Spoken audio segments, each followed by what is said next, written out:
नमस्कार दोस्तों, आपका स्वागत है हमारे चैनल पर।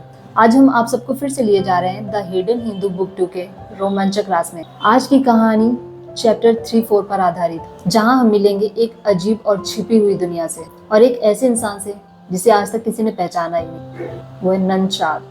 इस वीडियो के एंड में आप सब कुछ ऐसा सुनने वाले हैं जिसे सुनकर आप शॉक्ड हो जाएंगे। तो दोस्तों, चैप्टर 3 का नाम है ननशाद। तो चलिए शुरू करते हैं ननशाद की कहानी से। कैलाश पर्वत के पास ओम, मिलारेपा और अश्वत्थामा की मुलाकात होती है।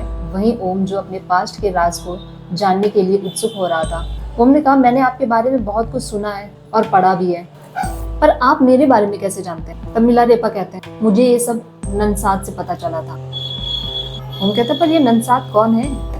दोस्तों, ये चैप्टर एक ऐसे इंसान के बारे में है जो पहचान में तो शायद एक बूढ़ा आदमी लग रहा है, लेकिन असल में उसका राज कुछ और ही है। मिलारेपा बताते हैं कि कैसे उन्होंने ननशाद को एक बिसरक गांव में बड़ी मुश्किल से ढूंढा, एक छोटी सी जगह जिसे लोगों के बारे में पता भी नहीं था। वहीं मिलारेपा को बिसरक गांव में पहुंचने के बाद एक बूढ़ा आदमी मिलता है जो एक अधूरी इमारत को बना रहा होता है। पहली नजर में तो मिलारेपा को वो आदमी एक साधारण मजदूर लग रहा था जो अपनी इमारत को पूरा करने की कोशिश कर रहा था, लेकिन जब मिलारेपा उनसे ननशाद के बारे में पूछता है तो वह आदमी उसे इग्नोर करता है और अजीब सी हरकतें करने लगता है। वो बूढ़ा आदमी सूखे पत्ते से बात किया करता था और कुछ दिनों तक गांव में मिलारेपा को कोई ऐसा इंसान नहीं मिलता जो ननशाद के बारे में उसे बता सके। बूढ़ा आदमी हर दिन अपनी इमारत को चुपचाप बनाता रहता था, किसी से कोई बात नहीं करता था।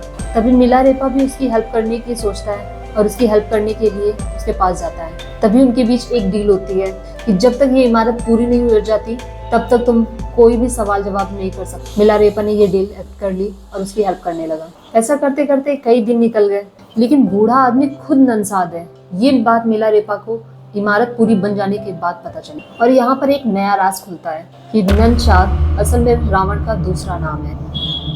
ननशाद को अगर आप उल्टा करके पढ़ोगे तो दशानन बनता है, जो रावण का दूसरा रूप। अब जाकर मिलारेपा को समझ आता है इतने दिनों से वो जिस आदमी के साथ काम कर रहा था वो कोई और नहीं, ननशाद ही था, जिन्हें ढूंढने के लिए मिलारेपा बिसरेख आया था। और यही ननशाद असल में नागेंद्र है। अब तक आपने नागेंद्र के बारे में बहुत कुछ सुना था, जिसके बारे में मैं बता रही थी। नागेंद्र ओम को ढूंढ रहा था, वही नागेंद्र। इसमें इसका असली नाम ननशाद पता चलता है। तो दोस्तों, इसमें ऐसे और भी राज हैं जो धीमे धीमे आपको पता चलते जाएंगे। और अब यहाँ चैप्टर 3 खत्म होता है, राज और भी गहरे हो जाते हैं। दोस्तों, यहाँ सवाल और भी ज्यादा बढ़ जाते हैं। नागेंद्र और ओम का क्या रिलेशन है, आप लोग क्या सोचते हो? कमेंट करके जरूर बताइएगा। तो अब आते हैं चैप्टर 4 में, जिसका टाइटल है 1 वर्ड 2 लेक, यानी कि एक शब्द और 2 झीलें। इस चैप्टर में ओम और अश्वत्थामा कैलाश के राज को और गहराई से समझने की कोशिश करते हैं।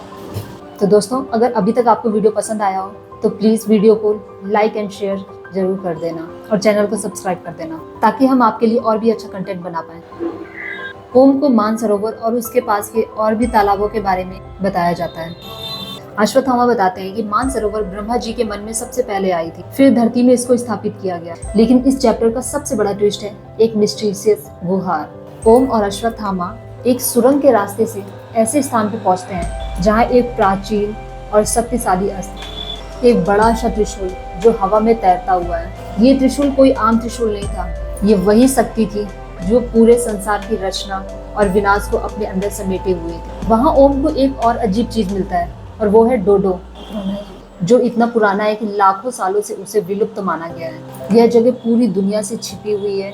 यहाँ सिर्फ वही जानवर और प्राचीन प्रजातियां बची हुई हैं जो अब दुनिया में नहीं है। ये सब हमारे मन में एक सवाल पैदा करता है, क्या ये जगह सच में हमारी दुनिया का हिस्सा है? और अगर है तो ओम को इस जगह पर क्यों लाया गया है? आप लोग इसके बारे में क्या सोचते हो? कमेंट में जरूर बताना। इस चैप्टर का एक और हाईलाइट है राक्षस ताल और मानसरोवर के आसपास का रहस्यमयी वातावरण। दोस्तों, इसमें नागेंद्र और उसकी टीम एक अंडर वाटर मिशन के लिए जाते हैं। मिशन ये था कि नागेंद्र और उसकी टीम को 9 वर्ड ढूंढने थे 9 जगह से, ताकि वे अमरता के कोड को तोड़ पाएं। तो नागेंद्र को पहला वर्ड मिलने वाला था मानसरोवर लेक से, जहाँ उसे अविनाशी का एक ग्लोइंग वर्ड दिखाई देता है। जब नागेंद्र इस वर्ड को टच करता है तो ये वर्ड जुगनू में बदल जाता है और वो वर्ड उसके बॉडी के अंदर चले जाता है। इसका मतलब ये होता है कि उसने अविनाशी वर्ड को अपने अंदर कंज्यूम कर लिया है और वो अभी अविनाशी है। राक्षस ताल और मानसरोवर केवल एक झील ही नहीं है, बल्कि इनका एक गहरा पौराणिक अर्थ भी है। ये दोनों झीलें आपस में एकदम अपोजिट है। एक अच्छाई की प्रतीक है तो दूसरी विनाश की।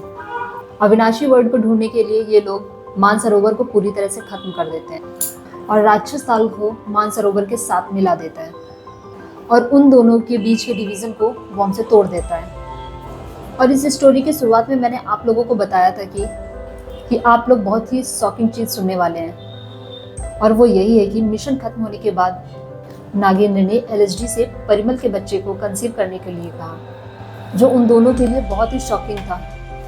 ये डिसीजन दिखाता है कि नागेंद्र का मिशन सिर्फ अमरता पाने तक नहीं था, कुछ और भी है जो उसे अचीव करना है, जो कुछ ज़्यादा ही उसके लिए पर्सनल और पावरफुल है। तो दोस्तों, अब क्या होगा अगले चैप्टर में? क्या नागेंद्र और उसकी टीम अविनाशी के राज को पूरा कर पाएगा? क्या एलएसडी का चाइल्ड उनके मिशन में अहम रोल करेगा? ये सब जानने के लिए आप बने रहिए हमारे साथ। दोस्तों, अगर ये वीडियो आपको पसंद आए तो लाइक एंड शेयर कर दीजिएगा और चैनल को सब्सक्राइब कर देना और बेल आइकन बटन दबाना ना भूलें, ताकि अगली वीडियो का नोटिफिकेशन सबसे पहले आपको मिल पाए। तो चलिए मिलते हैं नेक्स्ट वीडियो में, तब तक के लिए राधे राधे।